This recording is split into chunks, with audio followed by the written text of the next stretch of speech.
নমস্কার বন্ধুরা, welcome back to my channel. চলে এলাম আজকের ব্লগ নিয়ে। তো বিকেল 4:30 থেকে 5টা টাইম হলো আমার গার্ডেনিংয়ের টাইম। গার্ডেনিং আমার হবি। তো এখন কিন্তু বৃষ্টির সিজন চলে এসছে আর শীতের ফুলও কিন্তু শেষ। তো গরমের ফুলের পরিচর্যা কিভাবে করতে হবে প্রথম ধাপটাই কিন্তু আমি আপনাদের সঙ্গে শেয়ার করছি। এই যে গাছগুলো দেখছেন, এগুলো কিন্তু আমি জানুয়ারির 25-26-এর মধ্যে, মানে মিড অফ দ্য জানুয়ারি আর কিছু ফেব্রুয়ারির ফার্স্ট উইকে আমি কিন্তু কাটাই ছাটাই করে দিয়েছিলাম। এই যে দেখুন, এখন কি সুন্দর ডালপালা মেলে গেছে, ঝকঝকে পাতাও চলে এসছে। ওই সময় যদি আপনারা কাটাই ছাটাই না করেন, এই সময় কিন্তু আপনারা ফুল পাবেন না। তো এই দেখুন, প্রতিটা গাছের গোড়া আমি কি সুন্দর নিট অ্যান্ড ক্লিন করে রেখেছি। আপনারা কিন্তু প্রথমত গাছের গোড়া খুব পরিষ্কার রাখতে হবে, না হলে কিন্তু যা খাওয়া খাদ্য দিচ্ছেন সবই কিন্তু আগাছা টেনে খেয়ে বেড়ে যাবে। তো দেখুন, গাছের গোড়াগুলো কিন্তু এভাবে পরিষ্কার রাখবেন। তো এখন আমি প্রথম অবস্থায় কি করছি, 15 দিন অন্তর অন্তর আমি খোল পচা জল দিচ্ছি। খোল পচা জল হলো গিয়ে গাছের হরলিক্সের কাজ করে, যেটা আমরা বয়স্ক বাচ্চা যারা খেয়ে থাকে, ওই হরলিক্সের কাজটা কিন্তু গাছের গোড়ার জন্য খোল পচা জলটা করে। মিনিমাম 5 দিন খোল পচা জল ভিজিয়ে রাখবেন, তারপর 15 দিন অন্তর অন্তর বিকেলবেলা খোল পচা জল দিয়ে দেবেন। তো এখন দেখুন, এটা একটা 12 ইঞ্চি টব, এর মধ্যে একটা জবা ফুল গাছ আছে। আমি আজকে কি করেছি, গাছের গোড়াগুলো ভালোভাবে পরিষ্কার করে এর মধ্যে কিছু নতুন সোয়েল আর প্রিমিয়াম কোয়ালিটির ভার্মি কম্পোস্ট 50-50 রেশোতে মিশিয়ে প্রতিটা গাছের গোড়ার মধ্যে কিন্তু এভাবে আমি দিয়ে দিয়েছি। লক্ষ্য রাখতে হবে গাছের গোড়া কিন্তু একদম পরিষ্কার রাখবেন। এই যে দেখুন, এই গাছটা, এটাও কিন্তু আমি সেমভাবে কাটাই ছাটাই করেছিলাম। দেখুন, আপনাদের দেখানোর জন্য দেখাচ্ছি, কুড়ি কিন্তু চলে এসছে, মানে এখন থেকে কিন্তু আমি এগুলোতে ফুল পেয়ে যাব। যদি আপনারা এগুলো কাটাই ছাটাই না করে দেন, গাছ কিন্তু বাড়বে না। এই যে দেখুন, প্রতিটা গাছের গোড়ায় ভালোভাবে কিন্তু পরিষ্কার করতে হবে। আর চেষ্টা করবেন মাটির টবেই লাগানোর গাছ, যদি পসিবল হয়, কারণ মাটির টব কিন্তু গাছকে ঠান্ডা রাখতে খুব সাহায্য করে।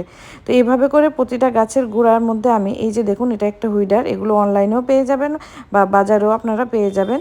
এগুলো কিন্তু গাছের গোড়াগুলো খুঁড়তে খুব সাহায্য হয় এগুলো দিয়ে। এই যে এইভাবে করে আপনারা গাছের গোড়াগুলো ভালোভাবে খুঁড়ে দিতে পারবেন। এভাবে করে গাছের গোড়াটা যদি উর্বর না থাকে, গাছ কিন্তু শক্ত হয়ে আটকে যাবে। রুটগুলো যদি আপনারা এভাবে ভালোভাবে যদি আপনারা গাছের গোড়াগুলো উর্বর না করে রাখেন, গাছ কিন্তু বাড়বে না।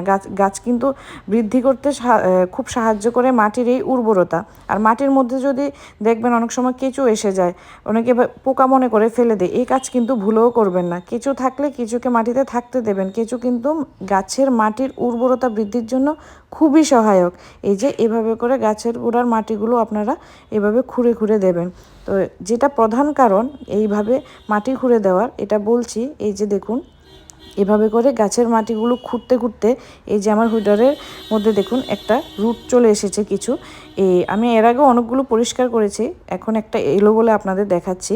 এই রুটগুলো যদি আপনারা মিনিমাম 1 মাসে আপনারা পরিষ্কার না করেন, 15 দিন অন্তর অন্তর না হোক, মাসে একবার এইভাবে মাটির গোড়া খুঁড়ে বাড়তি যে গাছের রুটগুলো আছে, এই যে বাড়তি এক্সট্রা শিকড়গুলো আপনারা যদি পরিষ্কার না করে দেন, গাছ কিন্তু বাড়বে না, একদম আটকে যাবে।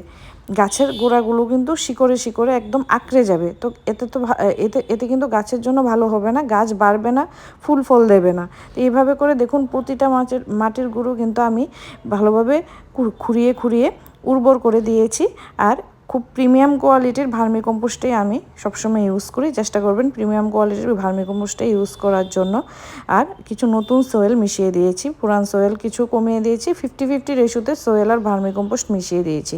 তো আজকের ভিডিওটা মেনলি করেছি আমার প্রথম পর্যায়ের পরিচর্যা, আমি এটা দিয়েই শুরু করি সবসময়।